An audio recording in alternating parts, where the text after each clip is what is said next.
natin sila. Ipaprank natin sila. Gugulatin natin sila at padating pa lang sila. Si Mami at si Ate Riley. Sinundo kasi ni Mami siya. Ako kalalabas ko lang, kakarating ko lang ng bahay. Buti na lang, nauna ako dumating dito sa bahay. Ayan, tignan natin ngayon, padating na sila. Ha? Pagbukas nila ng pinto, gugulatin nila. Nakaupo tayo dito. Nakaupo tayo dito sa ano. Ayan, yan yung pinto. Dito lang tayo nakaupo talaga. Pinatay ko yung ilaw para, syempre, kala nila walang tao dito sa bahay, pero dito na ako.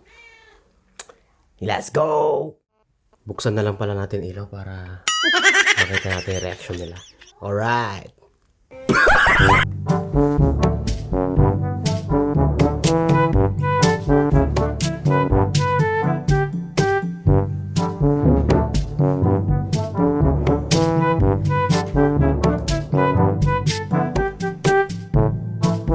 Oh no. Uh-oh.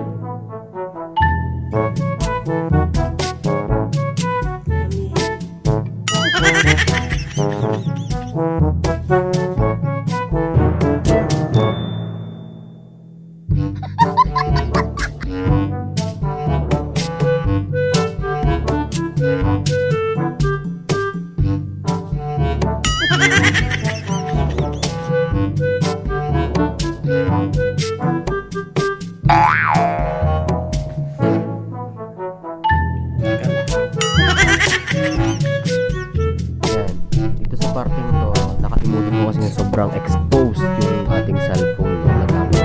So, naisip kong maglagay ng bote ng ano dito, bote ng tubig sa harapan ng phone para itago lang ng konti, no, na sobrang exposed kasi yung phone natin habang nagvi-video tayo. So, ayan, maitago natin ng konti para hindi naman medyo halata, di ba?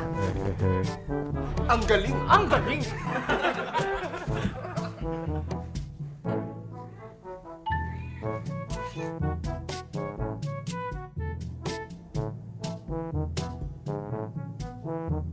Ayan na guys, nararamdaman ko na nandyan na sila, pumuesto na tayo. Let's go!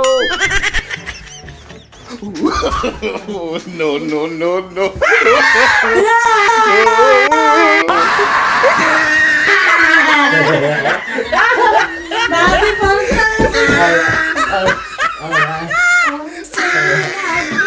Alright.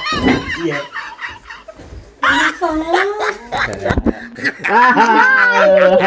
Alright. He tried it.